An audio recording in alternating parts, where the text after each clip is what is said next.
សូមគោរពស្វាគមន៍ពុកម៉ែបងប្អូនជាទីគោរពនិងជាទីស្រឡាញ់ក្នុងគុណព្រះអង្គម្ចាស់ព្រះយេស៊ូវគ្រីស្ទកម្មវិធីនៃការសិក្សាព្រះបន្ទូលព្រះអង្គប្រចាំសប្តាហ៍វិលមកជួបពុកម៉ែបងប្អូនសាជាថ្មីម្ដងទៀតកម្មវិធីរបស់យើងតែងធ្វើការផ្សាយផ្ទាល់រៀងរាល់ល្ងាចថ្ងៃសុក្រវេលាម៉ោង8យប់តទៅដូច្នេះសូមគោរពអញ្ជើញពុកម៉ែបងប្អូនទាំងគ្នាចូលរួមសិក្សាទាំងអស់គ្នាដើម្បីស្វែងយល់អំពីព្រះបន្ទូលព្រះអង្គក្នុងសប្តាហ៍នេះយើងនឹងបន្តការសិក្សានៅក្នុងព្រះគម្ពីរទូលដំកើងវគ្គ2តើនៅក្នុងវគ្គ2តើបទគម្ពីរក្នុងដំកើងបានផ្ដល់នៅសារផ្ដល់នៅតម្លៃអប់រំអ្វីខ្លះសម្រាប់ពេលទៅអនាគតដូចជាដែលយើងបានឃើញបានរៀនសិក្សារួចមកហើយនៅក្នុងសប្តាហ៍មុនអញ្ចឹងសប្តាហ៍នេះយើងនឹងធ្វើការសិក្សាបន្តទៀតថាតើព្រះបន្ទូលរបស់ព្រះនឹងផ្ដល់អ្វីសម្រាប់យើងទាំងអស់គ្នាតែមុនសិក្សាខ្ញុំសូមគោរពអញ្ជើញពុកម៉ែបងប្អូនបានសូមចិត្តអធិដ្ឋានជាមួយខ្ញុំបន្តិចសិនបិតាម្ចាស់សួគ៌ដែលគង់នគរឋានសួគ៌គុណអរគុណទ្រង់ចំពោះពេលវេលាប្រងផ្ដល់ស្រ័យកូនបានចូលមកដើម្បីសិក្សាព្រះបន្ទូលព្រះអង្គសូមប្រងផ្ដល់ប្រាជ្ញាដល់កូនទាំងអស់គ្នាឲ្យបានយល់ព្រះបន្ទូលព្រះអង្គសូមកូនបាននិយាយអ្វីទៅតាមបានតែទ្រង់ហើយសូមឲ្យដំណើរការកម្មវិធីប្រកបដោយរលូនផងដែរគុណសូមអរគុណគុណសូមអធិដ្ឋានថ្វាយសពវិការរបស់កូនព្រះនាមព្រះម្ចាស់ព្រះយេស៊ូវគ្រីស្ទអាមែនពុកម៉ែបងប្អូនហើយនៅក្នុងសប្តាហ៍នេះយើងនឹងធ្វើការស្វែងយល់បន្តទៀតនៅក្នុងបទព្រះគម្ពីរទំនុកដំកើងវគ្គ2យើងនឹងស្វែងយល់ថាតើនៅក្នុងព្រះគម្ពីរទំនុកដំកើងវគ្គ2នេះនឹងបង្រៀននឹងផ្ដល់អ្វីដល់យើងទាំងអស់គ្នាផ្ដល់ដំណឹងអ្វីដល់យើងទាំងអស់គ្នាឲ្យយើងទាំងអស់គ្នាយល់ថាតើយើងត្រូវត្រៀមខ្លួនយ៉ាងដូចម្ដេចតើយើងគួរតែធ្វើដូចម្ដេចក្នុងកំឡុងពេលចុងក្រោយនេះដូច្នេះយើងនឹងធ្វើការសិក្សានៅក្នុងបទព្រះគម្ពីរទំនុកដំកើងបន្តទៀតដើម្បីឲ្យយើងទាំងអស់គ្នានឹងអាច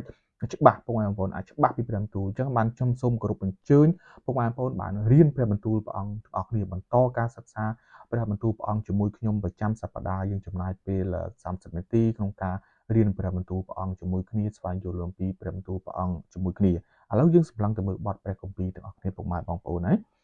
នៅក្នុងព្រះគម្ពីរទំនុកដំកើងជំពូក46ខ1ដល់3ព្រះទ្រង់ជាទីពឹងជ្រកក៏ជាកម្លាំងនៃយើងខ្ញុំជាជំនួយដែលនៅជាប់ជាមួយគង្គ្រាអាសន្នហេតុនោះយើងខ្ញុំនឹងមិនខ្លាចឡើយទោះបើផែនដីប្រែប្រួលទៅហើយភ្នំទាំងប្រមាណត្ររើធ្លាក់ចុះនៅកណ្ដាលសមុទ្រក៏ដោយទោះបើទឹកសមុទ្របញ្ចេញសូរកឹកកងហើយរំជួលឡើងឬភ្នំទាំងឡាយត្រូវក៏ក្រើកញ័រដោយរលកលោតចុះលោតឡើងក្តីពុកម៉ែបងប្អូនហើយនៅក្នុងបទព្រះគម្ពីរនេះបានបង្ហាញយើងអំពីព្រះដ៏ជាជំនួយតើអ្នកណាទៅជាជំនួយរបស់យើងទាំងអស់គ្នាគឺព្រះជាម្ចាស់នោះឯងជាជំនួយសម្រាប់យើងទាំងអស់គ្នាពុកម៉ែបងប្អូនក្នុងព្រះគម្ពីរថាព្រះទ្រង់ជាទីពឹងជ្រកជាកម្លាំងជាជំនួយនៅគ្រាមានអាសន្នពុកម៉ែបងប្អូនគ្រាមានអាសន្នពួកបងប្អូនយើងជាគ្រីស្ទានយើងរស់នៅលើផែនដីជាកន្លែងមិនមែនជាទីសុវត្ថិភាពរបស់យើងទេជាទីកន្លែងបណ្ដោះអាសន្នសម្រាប់យើងទាំងអស់គ្នាដូច្នេះយើងតែងតែជួបនៅសេចក្តីពិបាកសេចក្តីវេទនារស់នៅលើផែនដីជួបឧបសគ្គនិងជួបរឿងជាច្រើនតែនៅពេលដែលពុកម៉ែបងប្អូនជួបរឿងជាច្រើនទាំងអស់នេះពុកម៉ែបងប្អូនហើយសូមសម្លឹងទៅមើលបទព្រះគម្ពីរទំនុកដំកើងបានផ្ដល់ជាសារជាទំនុកមួយដែលឲ្យយើងទាំងអស់គ្នាលើកទឹកចិត្តយើងទាំងអស់គ្នាឲ្យយល់ថានៅពេលដែលយើងមានបញ្ហានៅពេលដែលយើងជួបមានឧបសគ្គយើងមានព្រះជាម្ចាស់បងប្អូនយើងមានព្រះជាម្ចាស់ជាជំនួយរបស់យើងក្នុងគ្រាអាសន្នហេតុនោះយើងមិនខ្លាចឡើយទោះមានអ្វីប្រែប្រួលក៏ដោយទោះភ្នំទាំងឡាយរើចុះសមុទ្រនឹងហួតរីងឬក៏ទឹកសមុទ្រនឹងវារំជួលឡើងភ្នំក៏ក្រើកយ៉ាងណាក៏ដោយចង់ប្រាប់ពុកម៉ែបងប្អូនថាគឺព្រះជាម្ចាស់ព្រះអង្គនៅជាមួយពុកម៉ែបងប្អូនព្រះជាជំនួយពុកម៉ែបងប្អូនអញ្ចឹងពុកម៉ែបងប្អូននៅពេលពុកម៉ែបងប្អូនធ្វើអ្វីមួយពុកម៉ែបងប្អូនអត់មានការបារម្ភទេហេតុអីបានជាពុកម៉ែគ្មានការបារម្ភពីព្រោះយើងមានព្រះជាម្ចាស់សម្រាប់ជួយយើងជាជំនួយនៅពីក្រោយយើងអញ្ចឹងបើសិនជាព្រះជាជំនួយយើងព្រះនៅពីក្រោយយើងតើពុកម៉ែបងប្អូនបារម្ភអីគេតើពុកម៉ែបងប្អូនខ្លាចអ្វីណាពុកម៉ែបងប្អូនអញ្ចឹងយើងត្រូវពិចារណាពីចំណុចទាំងអស់ហ្នឹងទៅធ្វើឲ្យយើងទាំងអស់គ្នាយល់ថាអូព្រះជាជំនួយរបស់យើងនៅពេលដែលយើងមានទុក្ខថ្វាយទៅព្រះអធិដ្ឋានទៅព្រះទូលសុំទៅព្រះដូច្នេះព្រះអង្គនឹងជួយយើងព្រះអង្គនឹងការពារយើងពីព្រោះព្រះអង្គសន្យាអញ្ចឹងពុកម៉ែបងប្អូនណាយើងរស់លើផែនដី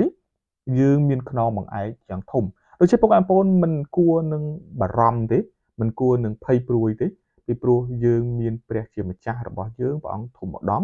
ព្រះអង្គជួយពុកម៉ែបងប្អូនព្រះអង្គការពារពុកម៉ែបងប្អូនព្រះនឹងជួយពុកម៉ែបងប្អូននៅគ្រាដែលពុកម៉ែបងប្អូនមានអាសន្ននៅពេលដែលពុកម៉ែបងប្អូនជួបនៅគ្រាលំបាកដូច្នេះព្រះជាទីពឹងចូលពឹងដល់ព្រះចូលទូលសូមទៅព្រះនោះព្រះអង្គនឹងការពារពុកម៉ែបងប្អូន បើសិនជាយើងមិនមានព្រះអង្គទេបងប្អូនយើងច្បាស់ជាមិនដឹងថាយើងទៅពឹងអ្នកណាតែយើងគួរធ្វើមិនទេ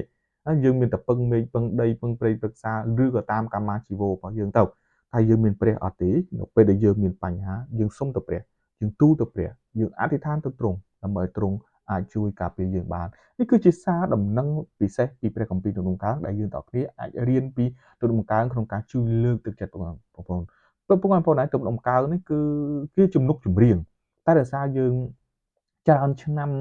ទៅយើងអត់មានអ្នកចេះច្រៀងទំនុកនឹងទេយើងអត់មានយើងអាចច្រៀងទំនុកនឹងបានទេតែយើងអាចអានអំពីខ្លឹមសារអត្ថន័យនៃទំនុកចម្រៀងនឹងក៏ប៉ុន្តែទំនុកកើងគឺជាទំនុកចម្រៀងដែលស្ដេចដាវីតបាននិពន្ធបងប្អូនអញ្ចឹងយើងត្រូវដឹងថាទំនុកកើងគឺជាទំនុកចម្រៀងដែលជួយឲ្យយើងទាំងនេះខ្សានអំពីបញ្ហាដល់ពេលយើងជួបបញ្ហាយើងតែងតែច្រៀងយើងតែងតែទូលសូមទៅព្រះដើម្បីជួយឲ្យព្រះអង្គជួយយើងបានឥឡូវយើងបន្តបទព្រះគម្ពីរទៀតបងប្អូនយើងបន្តទៅមើលបទព្រះគម្ពីរទៀតនៅក្នុងព្រះគម្ពីរវិវរណៈបងប្អូនណាព្រះគម្ពីរវិវរណៈចំពុក21ខ1រួចខ្ញុំឃើញផ្ទៃមេឃថ្មីនិងផែនដីថ្មីបិទផ្ទៃមេឃមុននិងផែនដីមុនបានកន្លងបាត់ទៅហើយក៏គ្មានសមុទ្រទៀតឡើយបងប្អូនតើនៅក្នុងព្រះគម្ពីរចំណុចត្រង់នេះតើបានបង្រៀនអ្វីដល់ពុកម៉ែបងប្អូនណាតើបានបង្រៀនអ្វីដល់ពុកម៉ែបងប្អូននៅក្នុងបទព្រះគម្ពីរនេះបានផ្ដល់ស្អីសង្ឃឹមដល់យើងបងប្អូននៅក្នុងព្រះគម្ពីរយេរេមៀក៏ដូចក្នុងព្រះគម្ពីរវិវរណៈប្រាប់ថានៅថ្ងៃចុងក្រោយផែនដីនឹងត្រូវវិនិច្ឆ័យផែនត្រីនឹងត្រូវស្ងាត់សូន្យជើងផែនត្រីនឹងត្រូវជួបការជឿជំរះផែនដីនឹងត្រូវដុតបំផ្លាញនៅថ្ងៃខាងមុខតែព្រះគម្ពីរផ្ដល់ស្អីសង្ឃឹមដល់យើងព្រះគម្ពីរវិវរណៈបានផ្ដល់ស្អីសង្ឃឹមដល់យើងទាំងអស់គ្នាថារួចខ្ញុំឃើញផ្ទៃមេឃថ្មីនិងផែនដីថ្មីផ្ទៃមេឃមុននិងផែនដីមុនបានកន្លងបាត់ទៅហើយបងប្អូនបានកន្លងបាត់ទៅហើយអញ្ចឹងនេះគឺជាស្អីសង្ឃឹមនៅក្នុងនាមយើងគ្រីស្ទានយើងមានស្អីសង្ឃឹមនឹងពួកឯងបងស្អីសង្ឃឹមអីគេស្អីសង្ឃឹមអំពីការដែលយើងនឹងរស់នៅក្នុងផែនដីថ្មីផ្ទៃមេឃថ្មីដែលព្រះអង្គផ្ដល់ឲ្យយើងអញ្ចឹងបើសិនជាយើងអត់មិនមែនជាគ្រីស្ទានបងប្អូនយើងអត់មានសង្ឃឹមទេយើងអត់មានសង្ឃឹមពីព្រោះយើងមិនដឹងថាយើងទៅនៅណាឧទាហរណ៍បើផែនដីនេះវិនិច្ឆ័យផែននេះបាត់បង់យើងទៅនៅឯណាអញ្ចឹងហើយបងប្អូននៅពេលបច្ចុប្បន្ននេះអ្នកវិទ្យាសាស្ត្រជាច្រើនមាន Elon Musk ជាដើមដែលជាមហាសេដ្ឋីលើពិភពលោកគេតែងតែព្យាយាមរកភពថ្មីបងប្អូនអ្នកវិទ្យាសាស្ត្រអង្គការ NASA ឬក៏អង្គការអវកាសពិភពលោកដូចជាប្រទេសចិនឥណ្ឌាដែលគេឈានមុខខាងអវកាសហ្នឹងគឺគេកំពុងតែស្វែងរកភពថ្មីដែលពួកគេអាចរស់នៅបានព្រោះពួកគេព្យាករដឹងអំពីផែនដីយើងនឹងជួបបញ្ហានៅពេលខាងមុខបងប្អូនអញ្ចឹងគេព្យាយាមស្វែងរកភពថ្មីឥឡូវឧទាហរណ៍ថាភពទាំងអស់ហ្នឹងវានៅបានសួរតែពុកម៉ែបងប្អូនមានលទ្ធភាពគេអាចនាំពុកម៉ែបងប្អូនទៅបានទេភាគរយតិចណាពុកម៉ែបងប្អូនភាគរយតិចណាបើពុកម៉ែបងប្អូនជាមនុស្សដែលមានអូខេអាចតែបើសិនជាពុកម៉ែបងប្អូនជាមនុស្សធម្មតាដូចយើងប្រហែលជាមិនអាចទៅបានទេពុកម៉ែបងប្អូនអញ្ចឹងគេនឹងបើសិនជាអាចរស់នៅបានតែជាក់ស្ដែងក្នុងពេលបច្ចុប្បន្ននេះអ្នកវិទ្យាសាស្ត្រមិនទាន់បានបង្ហាញប្រាប់យើងថាភពមួយណាដែលអាចរស់នៅបានទេអត់ទឹកអត់អុកស៊ីហ្សែនណាអញ្ចឹងវាជាបញ្ហាបរិយាកាសដែលមិនអាចរស់នៅបានណាមិនអាចរស់នៅបានអញ្ចឹងនៅក្នុងព្រះគម្ពីរព្រះអង្គសន្យាថាបើសិនជាទៅតាមផ្លូវព្រះអង្គពុកម៉ែបងប្អូនមានស្អីសង្ឃឹមគឺពុកម៉ែបងប្អូនអាចទៅនៅភពដែលអាចរស់នៅបានណាភពដែលអាចរស់នៅបានគឺព្រះអង្គនឹងបង្កើតផែនដីថ្មីផ្ទៃមេឃថ្មីដល់យើងទាំងអស់គ្នានេះគឺជាស្អីសង្ឃឹមនៅពេលអនាគតបងប្អូននៅពេលដែលយើងមានស្អីសង្ឃឹមសួរថាតើយើងមានការបាក់ទឹកចិត្តតើយើងមានការបារម្ភទេតើការរស់នៅរបស់យើងមានការភ័យព្រួយអត់មានការភ័យព្រួយទេផែនដីវិនិច្ឆ័យនៅពេលខាងមុខវាជារឿងល្អពីព្រោះយើងទាំងអស់គ្នានឹងអាចរស់នៅជាមួយព្រះក្នុងពេលខាងមុខដោយយើងមិនពិបាកចិត្តទេបងប្អូនយើងអត់បាច់ចំណាយលុយបង់លុយសម្រាប់ធ្វើយានអវកាសយើងមិនបាច់បង់លុយថ្លៃសេវាដឹកជូនទេតែព្រះគម្ពីរបានផ្ដល់ស្អីសង្ឃឹមថាយើងទាំងអស់គ្នានឹងទទួលបានផែនដីថ្មីផ្ទៃមេឃថ្មីត្បិតផ្ទៃមេឃមុននិងផែនដីមុនបានកន្លងបាត់ទៅហើយគ្រប់របស់ទាំងអស់ព្រះអង្គនឹងធ្វើឲ្យយើងសាជាថ្មីដូច្នេះបងប្អូននេះគឺជារឿងមួយល្អនេះគឺជាស្អីសង្ឃឹមមួយយ៉ាងពិសេសដែលគ្មានអ្នកណាគ្មានសាសនាណាគ្មានអ្នកណាអាចផ្ដល់ស្អីសង្ឃឹមដល់យើងដូចនេះឡើយតែយើងនៅក្នុងព្រះយេស៊ូវគ្រីស្ទយើងមានស្អីសង្ឃឹមថាយើងទាំងអស់គ្នានឹងរស់នៅក្នុងពិភពមួយថ្មីដែលព្រះអង្គនឹងផ្ដល់ឲ្យយើងក្នុងថ្ងៃខាងមុខសួរពេលណាយើងអត់ដឹងពេលណាតែព្រះអង្គប្រាប់ថាយើងត្រៀមខ្លួនទៅហើយភ្ជាប់នៅក្នុងស្អីជំនឿទៅនោះយើងទាំងអស់គ្នានឹងទទួលបានការរស់នៅក្នុងពិភពលោកថ្មីស្អីសង្ឃឹមថ្មីដែលព្រះអង្គផ្ដល់ឲ្យយើងនោះហើយនេះគឺជារឿងល្អបងប្អូនសេចក្តីសង្ឃឹមដល់យើងទាំងអស់គ្នាឥឡូវយើងបន្តទៅបទក្នុងបទព្រះគម្ពីរបន្តទៀតបងប្អូនយើងបន្តទៅក្នុងបទព្រះគម្ពីរទៀតនៅក្នុងព្រះគម្ពីរទំនុកកើងបងប្អូននៅក្នុងព្រះគម្ពីរទំនុកកើង ចំពោះ47ខ1ដល់4 មនាលជនទាំងឡាយអើយចូលទះដៃទាំងអស់គ្នាចុះចូលស្រែកហូថ្វាយព្រះដោយសំឡេងជោគជ័យជាជ័យជំនះត្បិតព្រះយេហូវ៉ាដ៏ខ្ពស់បំផុតទ្រង់គួរស្ញែងខ្លាចទ្រង់ជាមហាក្សត្រយ៉ាងធំលើផែនដីទាំងមូលទ្រង់បង្ក្រាបជនទាំងឡាយនៅក្រោមអំណាចយើងខ្ញុំព្រមទាំងនគរផ្សេងៗឲ្យនៅក្រោមជើងយើងខ្ញុំផងគឺទ្រង់ដែលរើសមរតកឲ្យយើងខ្ញុំគឺជាស្រីល្អរបស់យ៉ាកុបជាអ្នកដែលទ្រង់ស្រឡាញ់ពួកបងប្អូនតើក្នុងព្រះគម្ពីរនេះបានផ្ដល់អ្វីដល់យើងទាំងអស់គ្នាតើក្នុងបទព្រះគម្ពីរទំនុកកើងបានផ្ដល់សារអ្វីដល់យើងព្រះគម្ពីរទំនុកកើងបានផ្ដល់សារឲ្យយើងទាំងអស់គ្នាឃើញអំពីថាព្រះទ្រង់គឺជាអ្នកគ្រប់គ្រងលើផែនដីទាំងមូលយើងត្រូវដឹងថាតើព្រះអង្គជាអ្វីបងប្អូនតើព្រះអង្គជាអ្វីព្រះជាម្ចាស់គឺជាអ្នកដែលគ្រប់គ្រងផែនដីទាំងមូលណាព្រះគឺជាព្រះដែលគ្រប់គ្រងលើផែនដីទាំងមូលព្រះអង្គមានអំណាចអញ្ចឹងបើសិនជាព្រះអង្គជាអ្នកគ្រប់គ្រងផែនដីទាំងមូលហើយយើងទាំងអស់គ្នាជារាជព្រះអង្គបងប្អូនតើព្រះអង្គមិនឲ្យយើងទាំងអស់គ្នារស់នៅដោយសុខស្រួលទេឬអីឃើញទេតើព្រះអង្គមិនប្រទានពរឲ្យយើងទាំងអស់គ្នាខ្លាយទៅជាអ្នកគ្រប់គ្រងលើផែនដីនេះទេឬអីណាអញ្ចឹងបានជាយើងទាំងអស់គ្នាត្រូវដឹងថាព្រះជាម្ចាស់ព្រះអង្គគឺជាព្រះដែលគ្រប់គ្រងលើផែនដីជាព្រះមហាក្សត្រយ៉ាងធំលើផែនដីទាំងមូលអូខេអញ្ចឹងទាំងអស់នេះបានប្រាប់យើងថាព្រះជាម្ចាស់របស់យើងគឺជាព្រះដែលមានអំណាចបងប្អូនដែលមានអំណាចគ្រប់ប្រជាស្ដាព្រះជាម្ចាស់របស់យើងព្រះអង្គធំឧត្តមព្រះអង្គជួយយើងបងប្អូនព្រះអង្គធ្វើឲ្យយើងទាំងអស់គ្នាខ្លាយទៅជារាជព្រះអង្គអញ្ចឹងការសន្យាអំពីការរស់នៅក្នុងផែនដីថ្មីប្រទេសថ្មីនោះគឺជាការពិតព្រោះព្រះអង្គជាព្រះជាមហាក្សត្រលើផែនដីទាំងមូលព្រះអង្គជាព្រះដែលមានគ្រប់អំណាចជាស្ដាព្រះអង្គសន្យាថាព្រះអង្គនឹងជួយយើងនៅក្នុងគ្រាលំបាកព្រះអង្គសន្យាថានឹងយកយើងទាំងអស់គ្នារស់នៅលើផែនដីថ្មីប្រទេសថ្មីព្រះអង្គជាមហាក្សត្រទាំងដំមូលព្រះអង្គជាព្រះមហាក្សត្រគ្រងលើផែនដីនេះបងប្អូនអញ្ចឹងបងប្អូនយើងទាំងអស់គ្នាមានខ្សែព្រះអង្គយើងមានខ្សែធំមែនទែនបងប្អូនលោកីគេមានខ្សែបន្តិចបន្តួចគេអួតគេអាងតែយើងបងប្អូនយើងខ្សែធំយើងខ្សែព្រះរបស់យើងព្រះអង្គធំម្ដងព្រះអង្គផ្ដល់ឲ្យយើងនៅជីវិតព្រះអង្គផ្ដល់ឲ្យយើងនៅការជួយការពារព្រះអង្គផ្ដល់ឲ្យយើងនៅផែនដីថ្មីព្រោះព្រះអង្គធំឧត្តមព្រះអង្គអស្ចារ្យដូច្នេះបងប្អូននេះគឺជារឿងសំខាន់ដែលយើងទាំងអស់គ្នាត្រូវយល់ត្រូវពិចារណាអំពីចំណុចទាំងអស់ហ្នឹងណាចេញចំណុចទាំងអស់ហ្នឹងឥឡូវយើងឃើញហើយថាព្រះជាម្ចាស់របស់យើងព្រះអង្គធំឧត្តមព្រះជាម្ចាស់យើងព្រះមហាក្សត្ររបស់យើងដូច្នេះយើងទៅតាមព្រះអង្គនោះមិនខុសឡើយឥឡូវយើងបន្តទៀតបងប្អូនយើងបន្តទៅក្នុងបទព្រះគម្ពីរបន្ថែមទៀតតើព្រះគម្ពីរនឹងផ្ដល់អ្វីដល់យើងទាំងអស់គ្នាឥឡូវយើងមើលអំពីព្រះគម្ពីរទំនុកកើងជំពូក75ខ8ដល់ខ10ពីព្រោះព្រះយេហូវ៉ាទ្រង់កាន់ពែងមួយនៅប្រហោះដែលមានស្រាកំពុងតែពពុះឡើងពែងនោះពេញទៅដោយស្រាលាយហើយទ្រង់ក៏ចាក់ចេញឯមនុស្សអាក្រក់ទាំងប្រមាណដែលនៅផែនដីគេនឹងផឹកសម្រែងកាកក្នុងពែងនោះជាមិនខានតែទូបង្គំនឹងប្រកាសប្រាប់ការទាំងនេះជាដរាបទូបង្គំនឹងច្រៀងសរសើរថ្វាយព្រះនៃយ៉ាកុបទូបង្គំនឹងកាត់អំណាចទាំងប៉ុន្មាននៃមនុស្សអាក្រក់ចេញតែអំណាចរបស់មនុស្សសុចរិតនឹងបានដំកើងឡើងវិញបងប្អូនតែនៅក្នុងព្រះគម្ពីរនេះបានបង្ហាញអ្វីខ្លះដល់ពុកម៉ែបងប្អូនឲ្យយល់ពុកម៉ែបងប្អូនហើយពេលដែលពុកម៉ែបងប្អូនឃើញព្រះគម្ពីរនេះពុកម៉ែបងប្អូននឹកឃើញដូចជានៅក្នុងព្រះគម្ពីរវិវរណៈផងដែរពុកម៉ែបងប្អូនដូចជាក្នុងព្រះគម្ពីរវិវរណៈដែរព្រះអង្គកាន់ពែងនៅប្រហោះដែលមានស្រាកំពុងតែពពុះហើយពែងនោះពេញទៅដោយស្រាលាយហើយក៏ចាក់ចេញឯមនុស្សអាក្រក់ទាំងប៉ុន្មានលើផែនដីនឹងផឹកសម្រែងកាកនោះបងប្អូនព្រះគម្ពីរប្រើពាក្យថាស្រាឥតលាយគឺមានន័យស្រាវាខ្លាំងបងប្អូនស្រាខ្លាំងស្រាដែលកំពុងតែពពុះហ្នឹងគឺស្រាលាយគឺមានន័យវាខ្លាំងបងប្អូនស្រាខ្លាំងបានន័យថាខ្មែរយើងតែហ្នឹងនៅពេលជឿអីបិទស្រាខ្លាំងទៅវាអត់វាបាត់អីចឹងណាឬក៏អានេះត្រូវស្រាខ្លាំងចឹង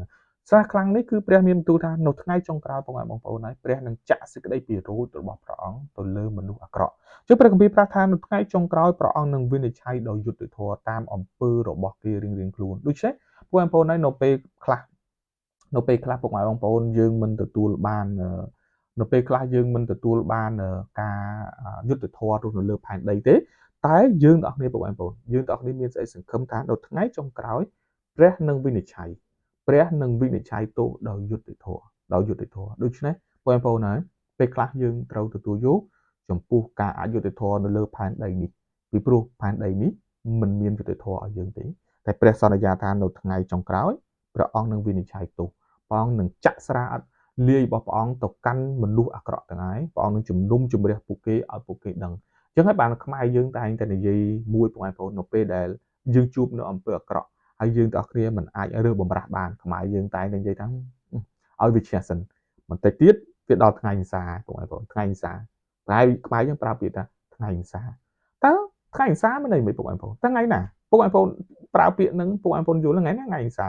ខ្មែរយើងថាឈាមស្រែកស្បែកហាវថ្ងៃវិសាមកដល់ហើយតែយើងអត់ដឹងថ្ងៃណាថ្ងៃវិសាទេមែនទេយើងអត់ដឹងទេតែបើសិនជាយើងមើលព្រះគម្ពីរតើថ្ងៃវិសានៅពេលណាតែពួកអ្នកដែលធ្វើអាក្រក់ឲ្យគេនៅតែឈ្នះយើងហ្នឹងតើថ្ងៃវិសាគេនៅថ្ងៃណាគឺនៅថ្ងៃដែលព្រះជាម្ចាស់ព្រះអង្គយាងមកក្នុងពេលខាងមុខនេះបងប្អូនគឺថ្ងៃខាងមុខនេះឯងដែលព្រះជាម្ចាស់ព្រះអង្គនឹងយាងមកហើយព្រះអង្គនឹងវិនិច្ឆ័យទោសរបស់គេនោះហើយគឺជាថ្ងៃវិសាពិតប្រាកដខ្មែរយើងប្រើពាក្យហ្នឹងតែយើងអត់យល់ដោយសារតែយើងចេញឆ្ងាយពីព្រះយូរទៅយើងប្រើពាក្យដោយយើងអត់ដឹងខ្លួនព្រោះអត់ដឹងខ្លួនអញ្ចឹងថ្ងៃនៃការវិនិច្ឆ័យទោសថ្ងៃនៃការជំនុំជម្រះរបស់ព្រះនៅថ្ងៃខាងមុខនោះហើយគឺជាថ្ងៃអន្សាជាថ្ងៃអន្សារបស់ពួកគេដោយព្រោះពួកគេមិនធ្វើតាមព្រះបន្ទូលរបស់ព្រះ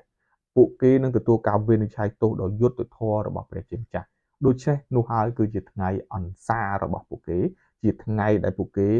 ត្រូវទទួលបាន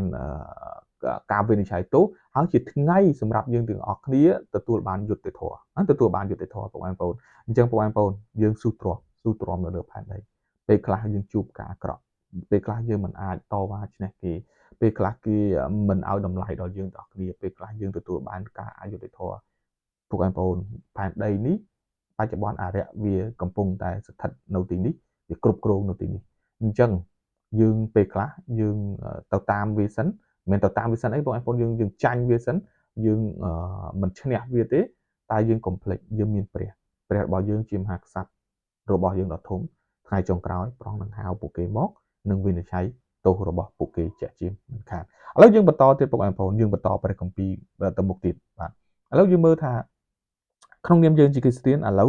វគួរយើងធ្វើម៉េចបងប្អូនការងាររបស់យើងគឺធ្វើអីគេនៅក្នុងព្រះគម្ពីរទូលដំកើងជំពូក67ខ1ដល់2សូមព្រះអង្គអាណិតមេត្តាដល់យើងខ្ញុំហើយប្រទានពរផងសូមឲ្យព្រះភ័ក្ត្រទ្រង់ភ្លឺមកដល់យើងខ្ញុំដើម្បីឲ្យមនុស្សលោកបានស្គាល់ផ្លូវរបស់ទ្រង់ហើយអស់ទាំងសាសដតីបានស្គាល់សេចក្តីសង្គ្រោះរបស់ទ្រង់ដែរពុកម៉ែបងប្អូននៅពេលដែលយើងឃើញសារព្រះគម្ពីរនេះយើងនឹកឃើញទៅដល់ព្រះគម្ពីរបងប្អូនយើងនឹកឃើញទៅដល់ព្រះគម្ពីរម៉ាថាយព្រះគម្ពីរម៉ាថាយចំពោះ28ខ19ដល់20ចូលទៅបញ្ចុះបញ្ចូលឲ្យមានសិស្សនៅគ្រប់ទាំងសាសពុំត្រាំងធ្វើបុណ្យជាមួយទឹកឲ្យដែលនៅព្រះនាមព្រះបិតាព្រះបុតាព្រះមានបរិសុទ្ធចុះហើយបង្រៀនឲ្យគេកាន់តាមគ្រប់ទាំងសេចក្តីដែលខ្ញុំបង្គាប់មកអ្នករាល់គ្នាផងហើយមើលខ្ញុំក៏នៅជាមួយអ្នករាល់គ្នាជារាល់ថ្ងៃដែរដល់បំផុតកលអាមែនខុសព្រះគម្ពីរទូលដំកើងកន្លែងនេះបងប្អូនហើយដូចជាអ្វីដែលព្រះយេស៊ូវបានប្រកាសប្រាប់នៅក្នុងគ្រាចុងក្រោយអញ្ចឹងគឺសារសម្រាប់គ្រប់ជាតិសាសន៍ទាំងអស់យើងគួរតែបងប្អូនយើងគួរតែចូលរួមក្នុងការប្រកាសសាររបស់ទ្រង់ដល់មនុស្សគ្រប់ជាតិសាសន៍ទាំងអស់នេះជាកាតព្វកិច្ចរបស់យើងបងប្អូនអំពីព្រះអង្គជាព្រះជាមហាក្សត្ររបស់យើងព្រះអង្គជាព្រះដ៏ជួយដោះទុក្ខរបស់យើងព្រះអង្គគឺជាព្រះដែលនឹងត្រូវវិនិច្ឆ័យទោសចំពោះមនុស្សនៅពេលខាងមុខដូច្នេះក្នុងនាមយើងទាំងអស់គ្នាជាគ្រីស្ទានចូលរួមក្នុងការផ្សាយសារដំណឹងនេះទៅកាន់មនុស្សដទៃបងប្អូនឲ្យគេបានឮសាររបស់ព្រះដល់មនុស្សទាំងអស់អញ្ចឹងបានព្រះគម្ពីរថាម៉េចព្រះអង្គហើយដើម្បីឲ្យមនុស្សលោកបានស្គាល់ផ្លូវទ្រង់ហើយឲ្យអស់ទាំងសាសបានស្គាល់សេចក្តីសង្គ្រោះរបស់ទ្រង់អញ្ចឹងយើងត្រូវតែផ្សាយអំពីសេចក្តីសង្គ្រោះផ្សាយអំពីសេចក្តីល្អរបស់ទ្រង់ដល់មនុស្សដទៃឲ្យគ្រប់ទាំងសាសឲ្យគេបានស្គាល់អំពីព្រះឲ្យគេបានយល់អំពីព្រះឲ្យពួកគេដឹងថាព្រះរបស់យើងព្រះអង្គយ៉ាងណាព្រះរបស់យើងព្រះអង្គយ៉ាងណាព្រះអង្គធំឧត្តមព្រះអង្គវិសេសវិសាលព្រះអង្គជាព្រះសង្គ្រោះរបស់យើងទាំងអស់គ្នាអញ្ចឹងទូនាទីយើងបងប្អូនហើយចូលផ្សាយពុកម៉ែចូលផ្សាយពុកម៉ែបងប្អូនហើយគ្រាន់តែពុកម៉ែបងប្អូនចុច share វីដេអូនេះនោះក៏ជាការចូលរួមក្នុងការផ្សាយនឹងល្អដែរមិនមែនតែពុកម៉ែបងប្អូនត្រូវទៅផ្ទះគេទៅជួបគេទេឬក៏ពុកម៉ែបងប្អូនគ្រាន់តែផ្ញើវីដេអូទាំងអស់នេះទៅកាន់មិត្តភ័ក្តិពុកម៉ែបងប្អូនឬក៏កាន់មនុស្សណាមួយដែលពុកម៉ែបងប្អូនចង់ផ្សាយនឹងល្អនោះក៏ជាការផ្សាយនឹងល្អដែរពុកម៉ែបងប្អូនឃើញទេការផ្សាយនឹងល្អគឺធ្វើអញ្ចឹងពុកម៉ែបងប្អូនមិនមែនចាំបាច់តតែយើងទៅធ្វើផ្ទាល់ទេកាលដែលយើងចូលរួមសកម្មភាពបន្តិចទៅអស់ហើយនោះហើយគឺជាការចូលរួមការផ្សាយដំណឹងល្អដល់មនុស្សដទៃអញ្ចឹងទូនាទីរបស់យើងគឺទៅផ្សាយដំណឹងពីព្រះទៅកាន់មនុស្សដទៃឲ្យគេបានឃើញពីព្រះបានឮពីព្រះ ពីព្រោះឲ្យពួកគេបានយល់ថាព្រះអង្គគឺជាព្រះសង្គ្រោះឲ្យគេបានដើរទៅតាមផ្លូវនៃសេចក្តីសង្គ្រោះរបស់ទ្រង់នេះគឺជាអ្វីដែលសារព្រះគម្ពីរទូលបង្កើងប្រាប់យើងឲ្យយើងធ្វើបងប្អូនឲ្យយើងធ្វើកិច្ចការទាំងអស់នេះឥឡូវបងប្អូនយើងបន្តទៅក្នុងព្រះគម្ពីរបន្តទៀតបាទយើងមើលទៅក្នុងព្រះគម្ពីរបន្តទៀតនៅក្នុងព្រះគម្ពីរវិវរណៈជំពូក14ខ6ដល់ខ12បាទខ6ដល់ខ12ខ្ញុំក៏ឃើញទេវតាមួយទៀតកំពុងហោះកាត់កណ្ដាលមេឃដែលមានដំណឹងល្អដល់នៅអកលជានិច្ចសម្រាប់នឹងថ្លែងប្រាប់ដល់មនុស្សនៅផែនដីគឺដល់គ្រប់អស់ទាំងសះគ្រប់ពូជអម្បូរគ្រប់ភាសាហើយគ្រប់ទាំងគ្រួសារដែរទេវតានោះបន្លឺសំឡេងយ៉ាងខ្លាំងថាចូលកោតខ្លាចដល់ព្រះហើយសរសើរស្រីល្អរបស់ទ្រង់ចុះបិទពេលដែលទ្រង់ត្រូវជំនុំជម្រះនោះបានមកដល់ហើយចូលក្រាបថ្វាយបង្គំដល់ព្រះដ៏បង្កើតផ្ទៃមេឃផែនដីសមុទ្រនិងរន្ធទឹកទាំងប៉ុន្មានចុះមានទេវតាមួយទៀតមកតាមក្រោយប្រាប់ថាក្រុងបាប៊ីឡូនដ៏ជាធំបានរលំហើយត្បិតវាបាននាំឲ្យគ្រប់ទាំងសះផឹកស្រានៃសេចក្តីខុសខើរបស់ការកំផិតខ្លួនរួចមានទេវតាទី3មកតាមក្រោយទៀតទាំងបន្លឺដោយសំឡេងយ៉ាងខ្លាំងថាបើអ្នកណាក្រាបថ្វាយបង្គំដល់សត្វនោះនឹងរូបវាហើយទទួលទីសម្គាល់វានៅលើថ្ងាសឬនៅលើដៃអ្នកនោះនឹងត្រូវផឹកស្រាផងសេចក្តីខុសខើរបស់ព្រះជាស្រះឥតលាយដែលចាក់នៅក្នុងពេលនៃសេចក្តីក្រោធរបស់ទ្រង់ព្រមទាំងត្រូវរងទុក្ខវេទនានៅក្នុងភ្លើងនិងស្ពាន់ធម៌ចំពោះមុខនៃពួកទេវតាបរិសុទ្ធនិងកូនជាងផងឯផ្សាយនៃសេចក្តីទុក្ខលំបាករបស់គេនឹងហុយឡើងអស់កលជានិច្ចតរៀងរៀបតទៅគេនឹងឥតមានសេចក្តីស្រាក់ស្រានឡើយទាំងយប់ទាំងថ្ងៃគឺពួកអ្នកដែលក្រាបថ្វាយបង្គំដល់សត្វនោះនឹងរូបវាឬអ្នកណាដែលទទួលទីសម្គាល់នៃឈ្មោះវាផងនេះហើយជាសេចក្តីអត់ធ្មត់របស់ពួកបរិសុទ្ធដែលកាន់តាមបញ្ញត្តិរបស់ព្រះហើយមានសេចក្តីជំនឿដល់ព្រះយេស៊ូវពួកបងប្អូនណានៅក្នុងខព្រះគម្ពីរវិវរណៈជំពូក14ខ6ដល់ខ12នេះបានប្រាប់យើងអំពីសារទេវតា3អង្គបងប្អូនសារទេវតា3អង្គដែលបងប្អូនត្រូវចូលរួមក្នុងការផ្សាយដល់មនុស្សដទៃអំពីសារទាំងអស់ហ្នឹងសារទេវតាទី1គឺហោះកាត់កណ្ដាលមេឃនាំដល់មនុស្សដទៃឲ្យគេបានឮបងប្អូនសារទេវតាទី1នេះបានប្រាប់យើងយ៉ាងម៉េចប្រាប់ថានៅក្នុងកំឡុងពេលរាល់ថ្ងៃនេះបងប្អូនយើងគួរតែផ្សាយនឹងល្អសារទេវតាទី1គឺការផ្សាយនឹងល្អហោះកាត់កណ្ដាលមេឃនេះគឺបងប្អូនបច្ចុប្បន្នដូចខ្ញុំបាននិយាយថាយើងកំពុងតែផ្សាយតាមអាលោកធាតុអាកាសពីពេញពិភពលោកអាហ្នឹងហើយគឺជាអត្ថន័យនៃសារទេវតាទី1ទេវតាហោះកាត់កណ្ដាលមេឃនេះបងប្អូនមិនទេវតាហោះឲ្យដើរអាកាសទេគឺអត្ថន័យនេះការផ្សាយសម្លេងតាមរលកធាតុអាកាសតាមប្រព័ន្ធអ៊ីនធឺណិតរាល់ថ្ងៃហ្នឹងហោះពេញមេឃពេញទឹកពេញដីហ្នឹងបងប្អូនហ្នឹងហើយគឺជាអត្ថន័យនៃសារទេវតាទី1ហើយប្រាប់ប្រកាសគេបងប្អូនប្រកាសអំពីការវិនិច្ឆ័យទោសព្រះអង្គបានមកដល់ហើយចូលឲ្យយើងក្រាបថ្វាយបង្គំដល់ព្រះដ៏បង្កើតផ្ទៃមេឃផែនដីសមុទ្របងប្អូនការវិនិច្ឆ័យទោសរបស់ព្រះអញ្ចាប់ផ្ដើមហើយប្រកាសផ្សាយប្រាប់ដំណឹងដល់មនុស្សដទៃឲ្យគេក្រាបថ្វាយបង្គំព្រះមួយណាព្រះដ៏បង្កើតផ្ទៃមេឃផែនដីសមុទ្រនិងរន្ធទឹកទាំងប្រមាណចុះបងប្អូននៅពេលដែលយើងឃើញពាក្យហ្នឹងហើយយើងនឹងប្រៀបធៀបព្រះគម្ពីរ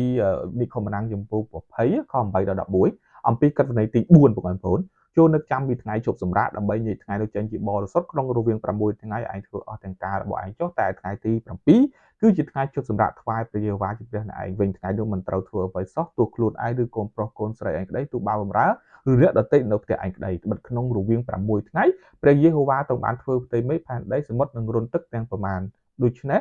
នៅថ្ងៃទី7ព្រះអង្គក៏ញែកជាបរិសុទ្ធហើយបងប្អូនអញ្ចឹងបងប្អូនហើយនៅក្នុងខព្រះគម្ពីរវិវរណៈជំពូក14ខ6នេះខ7នេះវាដូចគ្នានឹងក្នុងខព្រះគម្ពីរនិខមណាំងជំពូក20ខ8ដល់11អញ្ចឹងបងប្អូនគឺប្រកាសសាប់ថ្វាយបង្គំព្រះមួយណាថ្វាយបង្គំព្រះដោយបានបង្កើតផ្ទៃមេឃហើយថ្វាយបង្គំនៅកន្លែងណាគឺថ្ងៃបរិសុទ្ធបងគឺថ្ងៃទី7នៃសប្តាហ៍ថ្ងៃសាបាតដ៏ពិតប្រាកដបងប្អូនគឺថ្ងៃទី7នៃសប្តាហ៍មិនមែនជាថ្ងៃទី1នៃសប្តាហ៍ទេហើយថ្ងៃទី7នៃសប្តាហ៍នោះគឺជាថ្ងៃអ្វីបងប្អូនអាចទៅមើលប្រតិទិនណាបងប្អូនថ្ងៃទី7សប្តាហ៍នោះគឺជាថ្ងៃសៅរ៍មិនមែនថ្ងៃអាទិត្យទេហើយថ្ងៃទី1នៃសប្តាហ៍នោះគឺជាថ្ងៃអាទិត្យបងប្អូនច្បាស់ជាឡងនិយាយខ្លះប្រហែលជាដាក់ច្រឡំឲ្យបងប្អូនឃើញថ្ងៃអាទិត្យហ្នឹងគឺថ្ងៃទី7តែបងប្អូនទៅពិនិត្យឲ្យច្បាស់មែនទែនទៅមើលបើកវចនានុក្រមឬក៏ស្វែងយល់បន្ថែមទៀតថ្ងៃទី1នៃសប្តាហ៍ថ្ងៃអាទិត្យហើយថ្ងៃទី7គឺជាថ្ងៃសៅរ៍អញ្ចឹងព្រះឲ្យយើងទាំងគ្នាក្រាបថ្វាយបង្គំព្រះមួយណាព្រះបង្កើតផ្ទៃមេឃផែនដីហើយធ្វើម៉េចយើងដឹងថាព្រះបង្កើតផ្ទៃមេឃផែនដីពីព្រោះថ្ងៃទី7គឺជាអត្តសញ្ញាណនៃការទទួលស្គាល់ទីសម្គាល់ព្រះអង្គថាព្រះអង្គគឺជាព្រះរបស់យើងដែលបានបង្កើតយើងមកអញ្ចឹងបងប្អូននេះគឺជាសាររបស់ទេវតាទី1សាររបស់ទេវតាទី2បានប្រកាសថាបាប៊ីឡូនបានរលំហើយមានអត្ថន័យយ៉ាងណាបងប្អូនព្រះគម្ពីរវិវរណៈប្រើពាក្យន័យធៀបបាប៊ីឡូនសំដៅលើក្រុមជំនុំឬក៏ក្រុមជំនុំខុសឆ្គងក្រុមជំនុំ មិនត្រឹមត្រូវឬក៏ក្រុមជំនុំដែលស្ថិតនៅក្រោមការដឹកនាំរបស់អារ្យបានរលំហើយមានន័យថាពួកវានឹងត្រូវបានបំផ្លាញព្រះវិហារឬក៏អ្នកណាក៏ដោយដែលមិនបានបង្រៀនសេចក្តីពិតនៅក្នុងព្រះគម្ពីរឬក៏អារ្យដែលវាជាអ្នកនាំឲ្យយើងទៅធ្វើអំពើបាបព្រះគម្ពីរប្រាប់ថានោះវានឹងត្រូវបានគំតិចអញ្ចឹងនេះគឺជាសារទេវតាទី2ប្រកាសអំពីឲ្យយើងទាំងអស់គ្នានឹងដឹងខ្លួនថាវានឹងត្រូវបំផ្លាញនៅក្នុងពេលខាងមុខហើយសារទេវតាទី3បងប្អូនសាររបស់ទេវតាទី3បានប្រកាសប្រាប់អំពីការមិនបងប្អូនគឺអំពីការវិនិច្ឆ័យទោសបងប្អូនចាំបាននៅក្នុងព្រះគម្ពីរទំនុកកើងអំបញ្ញមិញទេគឺពួកគេនឹងផឹកស្រាដែលលាយបងប្អូនផឹកស្រាដែលលាយហើយនៅក្នុងព្រះគម្ពីរប្រាប់ថាពួកគេនឹងទទួលនឹងការផឹកស្រាឥតលាយដែលនៅក្នុងពេលនៃសេចក្តីក្រោធរបស់ព្រះពួកគេនឹងត្រូវភ្លើងនឹងស្ពាន់ធម៌ចំពោះមុខពួកបរិសុទ្ធពួកទេវតាបរិសុទ្ធនិងកូនជាមហើយពួកគេនឹងហុយឡើងផ្សែងរបស់ពួកគេនឹងហុយឡើងជាដរាបទៅអត់មានស្ដីស្រាក់ស្រាមឡើយនេះគឺជាអ្វីដែលពុកម៉ែបងប្អូនយល់ថាសារទេវតាទី3ប្រកាសប្រាប់អំពីការកាត់ទោសការវិនិច្ឆ័យទោសការទទួលទណ្ឌកម្មរបស់ពួកគេនៅថ្ងៃចុងក្រោយបងប្អូនអញ្ចឹងយើងប្រកាសអំពីដំណឹងល្អប្រកាសអំពីការថ្វាយបង្គំព្រះដ៏ពិតប្រាកដប្រកាសអំពីថ្ងៃចុងក្រោយពួកគេនឹងត្រូវបានបំផ្លាញហើយថ្ងៃចុងក្រោយពួកគេនឹងទទួលទណ្ឌកម្មពីអ្វីដែលពួកគេបានធ្វើនេះគឺជាសារទេវតា3អង្គដែលត្រូវធ្វើបងប្អូនចាំនៅក្នុងខចុងក្រោយបងប្អូនខចុងក្រោយនៃវិវរណៈចំពុក14ខ12ប្រាប់ថាម៉េចនេះហើយជាសេចក្តីអត់ធ្មត់របស់ពួកបរិសុទ្ធដែលកាន់តាមបញ្ញត្តិរបស់ព្រះហើយមានសេចក្តីជំនឿដល់ព្រះយេស៊ូវព្រះគម្ពីរប្រាប់ថានេះហើយជាសេចក្តីអត់ធ្មត់របស់ពួកបរិសុទ្ធយើងអត់ធ្មត់ណាស់បងប្អូនយើងជាពួកបរិសុទ្ធយើងទទួលបានការរិះគន់ទទួលការបៀតបៀនទទួលការកាប់សម្លាប់ជាច្រើនតែយើងនៅតែស្មោះត្រង់ចំពោះសេចក្តីជំនឿរបស់យើងបងប្អូនទោះគេមិនពេញចិត្តគេស្អប់គេខ្ពើមយើងយ៉ាងណាក៏ដោយតែយើងនៅតែស្មោះត្រង់បងប្អូនយើងនៅតែស្មោះត្រង់ចំពោះព្រះជាម្ចាស់យើងជាពួកបរិសុទ្ធអញ្ចឹងពួកបរិសុទ្ធមានអីក្នុងនោះបងប្អូនពួកបរិសុទ្ធមាន2នៅក្នុងព្រះគម្ពីរវិវរណៈនេះហើយជាសេចក្តីអត់ធ្មត់របស់ពួកបរិសុទ្ធហ្នឹងគឺមាន2មានអីគ